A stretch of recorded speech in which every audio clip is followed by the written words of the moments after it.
मित्रांनो नमस्कार. मुंबईमधून सगळ्यात मोठी घडामोड सध्या उद्धव ठाकरे यांच्या शिवसेनेकडून. मुंबईतील मातोश्रीवरून सगळ्यात मोठी आनंदाची सगळ्यात मोठी घडामोड, सामान्य शिवसैनिकांसाठी आनंदित करणारी आणि महाराष्ट्राच्या तमाम शिवसेना नेत्यांना पुन्हा एकदा सत्तेवरती आणणारी सगळ्यात मोठी घडामोड. मातोश्रीवरून आली सर्वात मोठी गुड न्यूज. मित्रांनो सविस्तरपणे अपडेट जाणून घेऊया. राज्याच्या राजकारणामध्ये उद्धव ठाकरेंनी अखेर घेतला सगळ्यात मोठा निर्णय. हा निर्णय मित्रांनो महाराष्ट्र धर्माच्या हिताचा, मराठी माणसांच्या हिताचा, तर सामान्य शिवसैनिकांसाठी अतिशय मोठा निर्णय. मित्रांनो नेमका काय बघूया सविस्तर अपडेट. उद्धव ठाकरे यांच्या शिवसेनेने मिळवलं सगळ्यात मोठं यश. तर महाराष्ट्रामध्ये ही शिवसेना पुन्हा एकदा सत्तेवरती. मित्रांनो ही बातमी आपली आहे, तुमच्यासाठी महत्त्वाची आहे. देशाच्या राजकारणामध्ये मित्रांनो अतिशय वेगवान घडामोडी घडत आहेत. त्या घडामोडींनी वेगवेगळे ट्विस्ट समोर येत आहेत. हे सगळे ट्विस्ट समोर येत असताना महाराष्ट्राचं राजकारण मात्र सध्या वेगळ्या वळणावरती असतानाच उद्धव ठाकरेंनी सगळ्यात मोठा निर्णय घेतला आहे. हा निर्णय महाराष्ट्रात सत्ता बदल करायचा, महाराष्ट्रामध्ये मराठी माणसांसाठी सर्वस्व अर्पण करण्याचा आणि सामान्य नागरिकांना पुन्हा एकदा लोक राहणीमानाचा दर्जा आणि जीवनमान उंचावण्याचा हा निर्णय. मित्रांनो ज्या ज्या वेळेस उद्धव ठाकरेंनी निर्णय घेतलेत त्यावेळेस महाराष्ट्रामध्ये बदल झाला आहे आणि हा बदल सर्वांना माहीत आहे. मित्रांनो महाराष्ट्रामध्ये उद्धव ठाकरे, शिवसेना प्रमुख बाळासाहेब ठाकरे, राज ठाकरे यांनी ज्या ज्या वेळेस कणखर भूमिका घेतली त्यावेळेस महाराष्ट्र जिंकला आहे, मराठी माणूस जिंकला आहे, नवरे तर हिंदुस्थान जिंकला आहे. आताच आपण जर ताजं उदाहरण घेतलं अभिजित दिपकेंच्या कॉक्रोच पार्टीचं दिल्लीमध्ये जंतर मंतरवरती आंदोलन, मात्र मुंबईमध्ये लाखोंचा जनसमुदाय ठाकरेंनी एकत्र केला आणि शेवटी धर्मेंद्र प्रधान यांना राजीनामा द्यावा लागला. ठाकरेंची ताकद काय आहे? मुंबई एका क्षणात बंद करायला लावणं आणि दिल्लीच्या सत्ताधाऱ्यांना गुडघ्यावरती आणणं, ही ठाकरेंची ताकद सध्या जगाला माहीत पडते.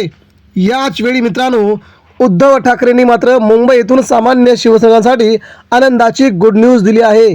सामान्य शिवसैनिकांसाठी ही नक्कीच आनंदाची बातमी आहे.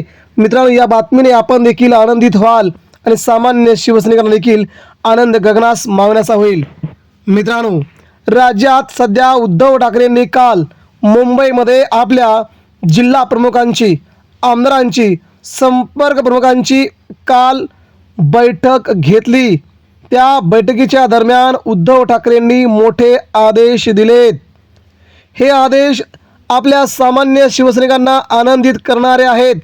उद्धव ठाकरेंनी म्हटलंय की आपल्या शिवसेनेला पुन्हा धनुष्यबाण मिळणार आहे. आपली जुनी शिवसेना पुन्हा आपल्या हातात येणार आहे. हे वाक्य उच्चारल्याबरोबरच मित्रांनो जमलेल्या सगळ्या जिल्हा प्रमुखांनी, संपर्क प्रमुखांनी, आमदारांनी मात्र एकच जल्लोष केला.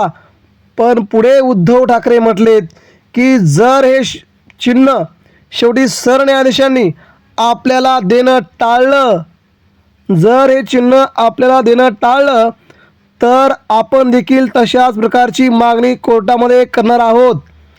आमच्या शिवसेना प्रमुखांचा धनुष्यबाण आणि आमच्या शिवसेना प्रमुखांनी स्थापन केलेली शिवसेना जर आम्हाला मिळत नसेल तर कुणालाही मिळता कामा नये.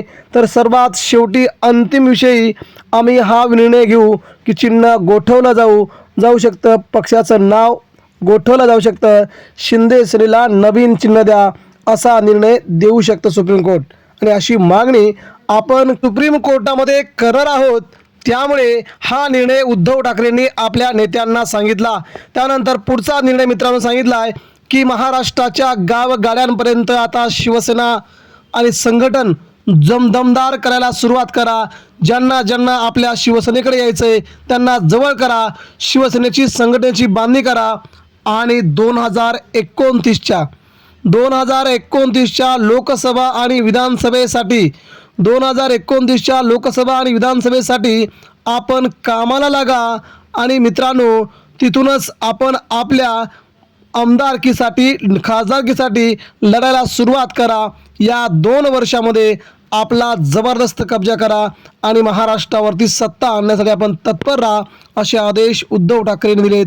गावगाड्यांपर्यंत, गावच्या वस्तीपर्यंत, घराघरापर्यंत शिवसैनिक पोहोचला पाहिजे, असे ठाकरेंचे आदेश होते.